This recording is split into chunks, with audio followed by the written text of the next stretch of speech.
Humingi daw kayo at kayo bibigyan. Humanap at makakatagpo kayo, kumatok at pagbubuksan kayo. Minsan, may nag-react sa gospel reading na ito. Ang sabi niya sa akin, parang hindi naman ho laging totoo itong sinabi ni Jesus.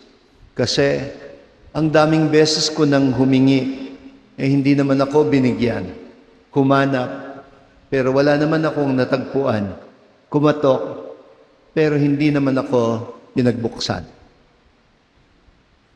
Meron daw bang sikreto na tinuturo si Jesus tungkol sa panalangin bilang paghingi, paghahanap, at pagkatok? Sabi ko, palagay ko meron. Kung hindi ka pinagbubuksan, baka maling pinto ang kinakatukan mo. Kung di ka nakatatagpo, baka maling lugar ang hinahanapan mo. Kung hindi ka binibigyan, baka mali ang hinihingan mo. Di kaya dapat sa simula ng bawat panalangin ay itanong muna natin, kanino ba ako kumakatok? Saan ba ako naghahanap? Ano bang hinihingi ko? Narinig natin sa first reading, may hinihiling si Esther. Pero bago siya humingi, tiniyak muna niya kung sino ang hinihingan niya. Ang hihingan niya ay ang haring Asweros. Pero bago pa siya humiling sa hari, sa Diyos muna siya humiling.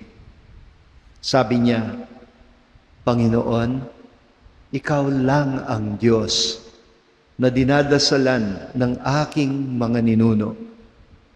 Hindi niya dinasalan yung hari. Lagi kang nandyan para sa amin.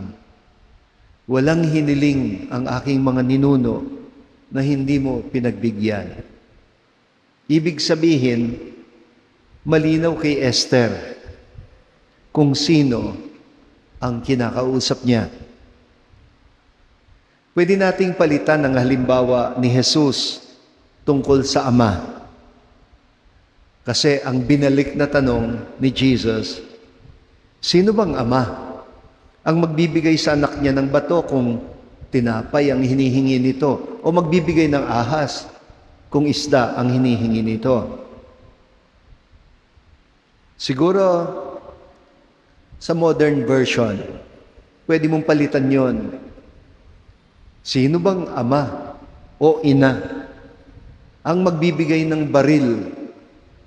Tunay na baril, hindi baril-barilan. Kung yun ang gusto ng anak niya, sabihin niyang, Tay, may kagalit ako. Gusto kong barilin. Pahinging baril. Bibigyan niyo? Sino bang ama ang magbibigay ng alak o droga sa menor de edad ng anak niya? Dahil humihingi ito. Hindi naman lahat ng hinihingi ng mga anak nyo, pinagbibigyan nyo, di ba? Hindi magbibigay ang mabuting magulang ng mga bagay na makasasama sa anak niya. Kaya magandang itanong, mabuti ba o makabubuti ba sa akin ang hinihingi ko? Bahagi ng pananalangin ang matutong humiling ng tama. Kagaya ni Haring Solomon sa Old Testament. Sabi ng Panginoon, humiling ka ng isang bagay, pagbibigyan kita. Nag-isip-isip si Solomon. At sa dakong huli, ang sabi niya sa Panginoon, Panginoon, ang hiling ko po ay matuto akong humiling ng tama. Sinabihan siya, make a wish. At ang sagot niya, Lord, I wish I would know how to wish well. Hindi nga ba? Yun ang buod ng panalangin, Ama namin. Sundin ang loob mo.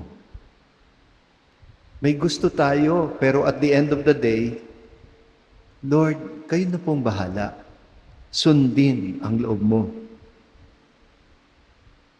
Well, syempre, pwede kang mag-reason out. Sabihin mo, ganun pala bakit tinuruan pa tayong humiling?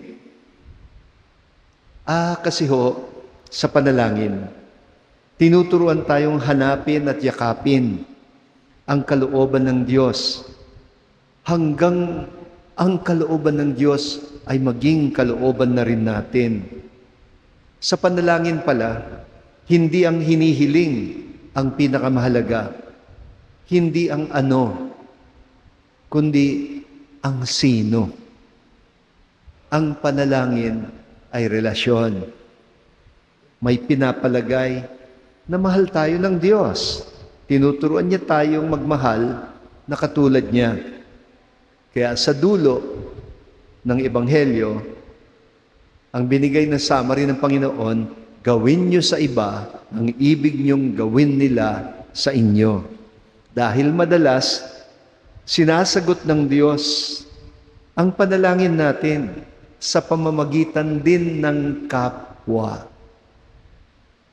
At sinasagot din niya ang panalangin ng iba kung minsan sa pamamagitan din natin. Kaya humingi tayo, humanap tayo, kumatok tayo. Pero siguraduhin naman natin na kilala natin kung sino ang ating hinihingan, hinahanapan, at kinakatukan.